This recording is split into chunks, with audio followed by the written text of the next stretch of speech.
Luna Nera, they have a double ADC comp, they have an assassin, they have a big bad Amumu, and then they have a Rakan as well. This is fairly squishy though compared to the side of Synrgy Sparks. They have a Malphite and an Olaf. They have a Lulu that could make them tanky as well.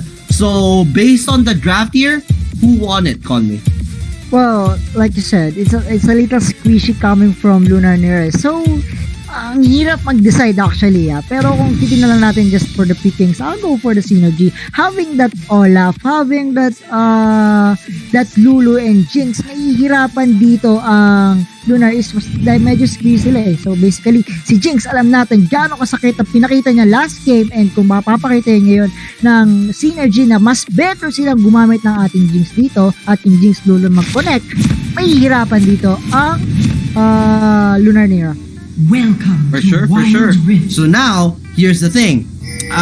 This is do or die for the side of Synrgy Sparks. They need to force game 3 with Lulu, Jinx, Olaf, Ari, and Malphite in their composition. If they actually do force and win this, they can go to a game 3 going up against Luna Nera. But right now, Luna Nera taking control of this top side. That's a big hit for that Ari. Taking damage onto the Amumu, the Rakan, and the Kaisa. So that might consider to be a reset or possibly not. No, there is no lane swap though for the side of Synrgy Sparks.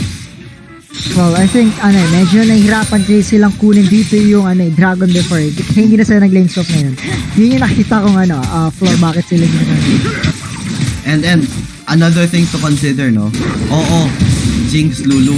But there's also that combo of the Olaf Lulu that's even scarier. Ragnarok with Wild Growth. Oh my god. Yeah. Hindi naman lang makakita ka ng 100% ng Olaf mamaya. Sure yan.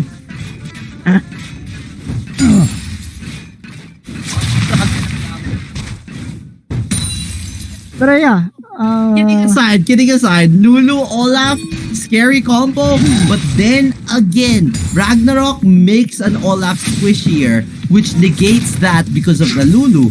So, do you think that, okay, with Wild Growth, it's enough for this Olaf to survive and just go ham? Because you also need to worry about the Grand Entrance. You need to worry about the pokes from the Kaisa and the Corki. Not to mention the Akali diving in, perfect execution, 5-point strike. Those are gonna be really painful for the likes of Olaf. It's a crucial thing coming from Synrgy Sparks. But then again, they have the Malphite. So basically, if that's the composition right now, here, nandito na yung sa bumabasok na nga ng ganda nung mula dito ang ating Olaf, mapapakita Corki, Fighters game, para mabalik dito ang na makinin out, pero delikado force, na-turn pang din, pero di pa natapos, doon sa pangumisa, na-turn pa nga, papapapurify pa nga, 2-ban down to side agad ang Lunar Nera Esports. Oh my god, Quinn, that charm! It went from a trade to a big team fight win. It was a battle for that Scuttler. They got the Scuttler, got 2 kills out of it as well. That's a big deal considering that the enabler there was Quinn on that Ari. So they were able to shut down crucial members of the side of Luna Nera this early into the game. No ults were committed just yet, but this could potentially mean that if Synrgy Sparks prioritize the Scuttler topside, they could have double river vision. Yeah, as we discussed earlier, yung squishiness dito ng Lunar Esports, dito natin nakikita yung flaws nila, which is yung nangyari nga kanina na clash. Nahirapan silang dumamage, pero dito ngayon, di pa natatapos. Gusto ko isa dito, gusto ko na Lunar Esports. Kasama dito, Rakan, pero then kalang 40-0, tatas ko ba batari sa background, kachal ka muna, lika patay na kita, delikado kayo na Lunar Esports. Here, in a fast movement speed, kung mapapatay dito, amo mo, isang pitik na lapat na ipitik pa kaya, but no, hindi nag-connect. That was close. That was close. If that Amumu went down, that would mean a big win, a big kill on the Amumu, possibly weakening the Amumu even further and delaying the potential of Amumu going into the first Drake. But until now, no, wala pa kumukuha ng Scuttler sa top. Baka naman. Someone wants to probably get it, no, but no one wants to get it so far. But going into this timer, we're already at the 15-second mark. This is the first Drake, and it's Infernal. With an Infernal Drake being a big deal for both these teams. Who has the advantage, Conway? Well, for now, the advantage is na Synrgy Sparks dahil having that scope. Pero kaya ngayon, kikita natin, sinisimula na dito ata ng Olaf, but no. Ano lang, just boy na pala dito yung Ari Charm. No! Ayan, just ulit na ito na sinimula na dito ng Synrgy Spark ang ating Eternal Dragon. Pero ready rin dito ang Lunar Nera. Push nila magpo-commit dito sa ating Dragon. Pero Amumu, I think they're gonna just reset this Dragon. Yeah. Oh, that's a big reset. There were a lot of skills already being committed here. They can still continue to push for it though. No big team fights breaking out just yet.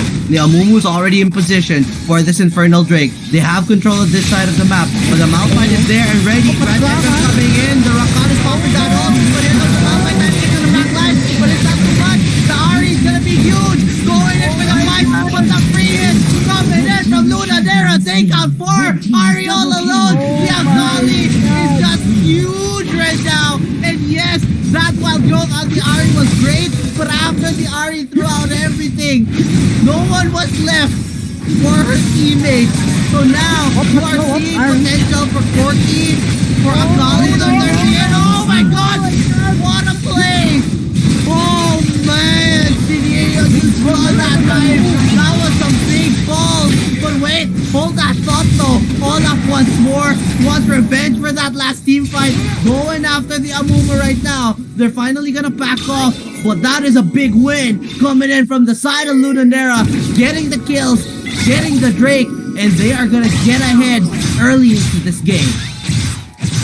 Grabe what a play coming from Luna. Eto na naman yung nangyayari. Nangyari na naman yung nangyari first game.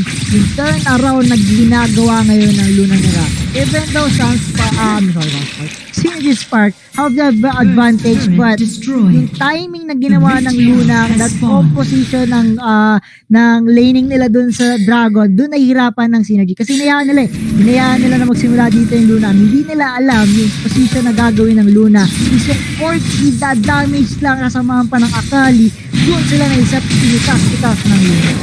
Yep, exactly. And now, look at the positioning coming in. Luna Nera are going to be going for this Herald.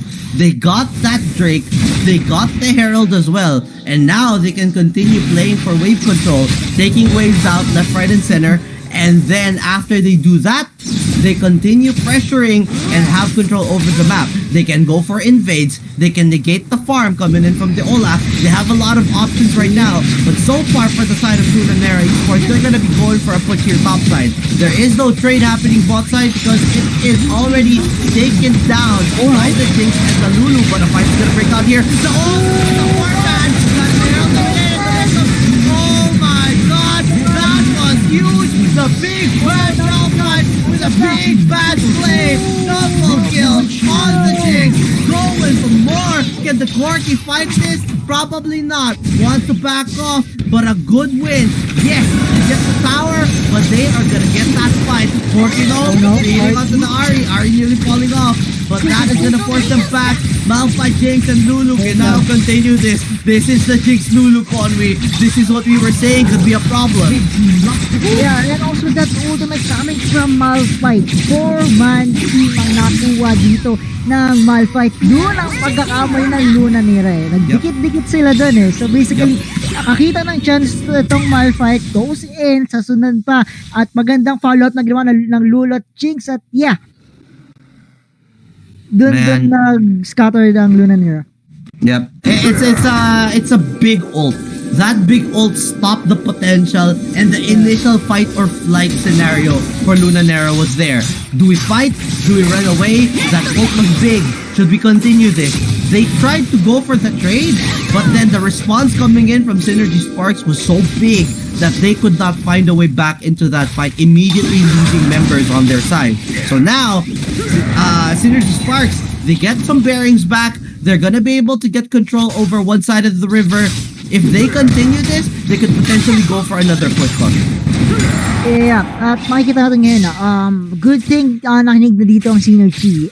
They have the vision of the map na. They have also the wards and also the scuttler, kinuha nila agad. So basically, hindi na sila basta-basta magagang dito ng Luna Nera.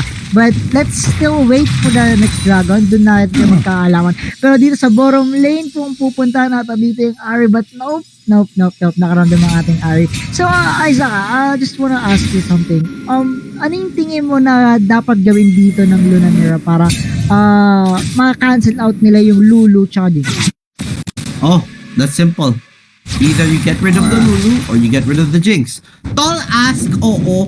Mahirap gawin, madaling sabihin, but at the end of the day, you have to find a way. You have the Amumuo, you have the Grand Entrance. There are a lot of ways for you to actually get the cash. Now the volume of gonna connect, the Ragnarok, the Wild Rolls, everything's thrown on the Kitchen 6. They're gonna take out the Rakan, but now here comes the big Olaf.